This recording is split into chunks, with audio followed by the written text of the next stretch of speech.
नमस्ते दोस्तों, आप सबका स्वागत है मेरे चैनल पर। यहाँ आपको मिलेंगे मजेदार वीडियोस, क्रिएटिव कंटेंट और फुल एंटरटेनमेंट। पिताजी जल्दी चलिए, वरना मैं आज स्कूल में देरी से पहुंचूंगा। मेरी टीचर बहुत गुस्सा करती है। हाँ बेटा, अभी चलते हैं, बस 2 मिनट रुको। तभी रमेश की पत्नी कमरे से बाहर आती है और रमेश से कहती है, सुनिए जी, आज शाम को आप ऑफिस से जरा जल्दी घर आ जाइएगा। याद है ना, आज आपको मुझे शॉपिंग कराने के लिए लेकर जाना है। अरे भाग्यवान, इस महीने हाथ जरा तंग है। मेरी मानो तो शॉपिंग का विचार कुछ दिनों के लिए अपने दिमाग से निकाल ही दो। मैं तुम्हें अगले महीने पक्का शॉपिंग कराने ले जाऊंगा। अभी मुझे चलना चाहिए, वरना राजू को स्कूल पहुंचने में देर हो जाएगी। देखिए जी, अब आपके ये बहाने पुराने हो चुके हैं। मैं कुछ नहीं जानती। आज शाम को मुझे शॉपिंग करने जाना है, मतलब जाना है। आगे आपकी मर्जी। अच्छा ठीक है भाग्यवान, अब तुम पूरा घर सर पर मत उठाओ, मैं कुछ करता हूँ। इतना कहकर रमेश अपने बेटे राजू को लेकर वहाँ से चला जाता है। घर से निकलने के लिए रमेश जैसे ही अपनी मोटरसाइकिल शुरू करता है, तभी उसकी माँ उसे आवाज देकर कहती है, अरे रमेश, आज शाम को मुझे कुछ पैसे दे देना। याद है ना, मैंने तुझसे कहा था कि मुझे मंदिर में चढ़ावा चढ़ाना है। अरे माँ, मेरी तनख्वाह आने में अभी 10 दिन बचे हैं। अभी मेरे पास बिल्कुल पैसे नहीं है। हाँ, मेरी तनख्वाह मिलते ही मैं तुम्हें पैसे दे दूंगा। रमेश की माँ चिढ़कर कहती है, अरे तेरा दिमाग तो खराब नहीं हो गया? मैंने तेरे भरोसे मंदिर के पुजारी जी से वादा कर दिया है और तू कह रहा है कि पैसे नहीं है। अब मैं पुजारी जी को क्या जवाब दूंगी? तुझे तो मेरी इज्जत की भी कुछ परवाह नहीं है। अच्छा ठीक है माँ, अब तुम गुस्सा मत करो, मैं शाम तक कुछ इंतजाम करता हूँ। इतना कहकर रमेश वहाँ से चला जाता है। फिर दोपहर को जब रमेश अपने दफ्तर में बैठा होता है, तब उसे अपनी पत्नी और माँ की बातें याद आती हैं। रमेश अपने दफ्तर के एक साथी मोहन से कुछ रुपए उधार मांगता है। अरे भाई मोहन, मेरा एक छोटा सा काम कर दो, मुझे कुछ रुपयों की सख्त जरूरत है। मुझे कुछ दिनों के लिए क्या तुम रुपए उधार दे सकते हो? अरे रमेश भाई, मैं तुम्हें पैसे उधार तो दे सकता हूँ, लेकिन मुझे वक्त पर पैसे लौटा देना। वैसे भी मेरा मानना है कि दोस्ती यारी में कभी पैसों का व्यवहार नहीं करना चाहिए। ये कहावत तो तुमने सुनी ही होगी कि उधार प्रेम की कैंची है। मैं नहीं चाहता कि पैसों को लेकर हमारा रिश्ता खराब हो। अरे मोहन, तुम बिल्कुल चिंता मत करो, मैं तुम्हारे पैसे वक्त पर लौटा दूंगा।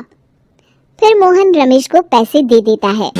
शाम को घर आकर रमेश कुछ पैसे अपनी माँ को देता है और साथ ही अपनी पत्नी को भी शॉपिंग कराने बाजार लेकर जाता है। रमेश की पत्नी और उसकी माँ का स्वभाव जरूरत से ज्यादा खर्चीला होने के कारण दोनों हमेशा बेवजह पैसे खर्च करती हैं। फिर एक दिन, सुनिए जी, अगले हफ्ते हमने छुट्टियों में कहीं बाहर जाने का प्लान बनाया था। आपने पैसों का इंतजाम कर लिया ना? अरे अभी कहाँ, अभी तो मेरे पास बिल्कुल पैसे नहीं है। हम कभी और चले जाएंगे।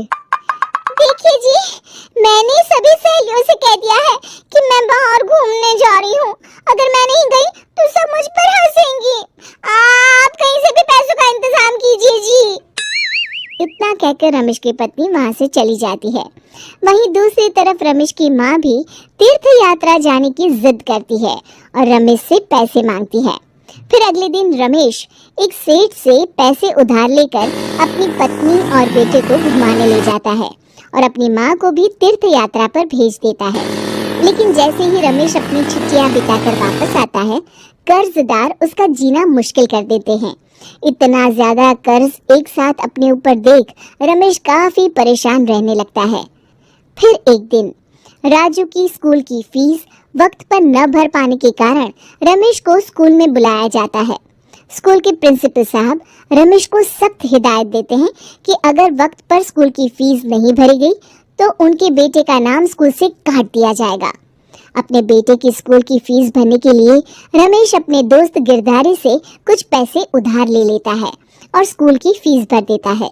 रमेश की माँ और उसकी पत्नी खर्चे और घर की जिम्मेदारी संभालते संभालते धीरे धीरे रमेश पूरी तरह कर्ज में डूब जाता है। और तभी एक दिन दफ्तर में काम करते समय रमेश की तबीयत अचानक बिगड़ जाती है और वो बेहोश होकर गिर पड़ता है। उसे जल्दी से पास के एक अस्पताल में भर्ती कराया जाता है। रमेश के घर वालों को ये बात पता चल जाती है तो वे सभी अस्पताल पहुंचते हैं।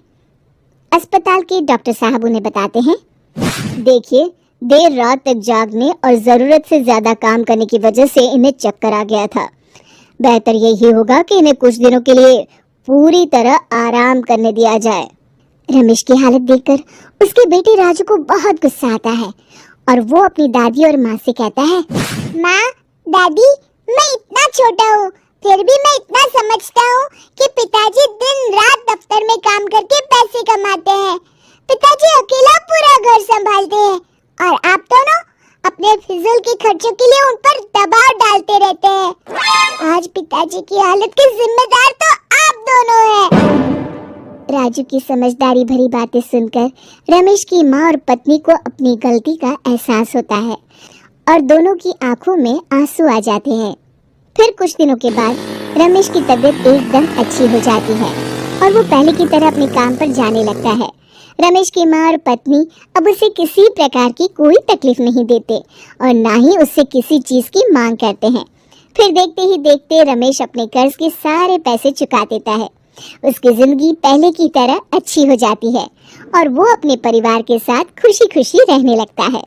शिक्षा, हमारे रिश्ते एक तराजू की तरह होते हैं जिसकी दोनों ओर जिम्मेदारी और समझदारी का वजन बराबर होना। बहुत धन्यवाद। चैनल को सब्सक्राइब करना ना भूलें, बेल आइकन जरूर दबाएं। मिलते हैं नेक्स्ट वीडियो में, तब तक के लिए बाय बाय।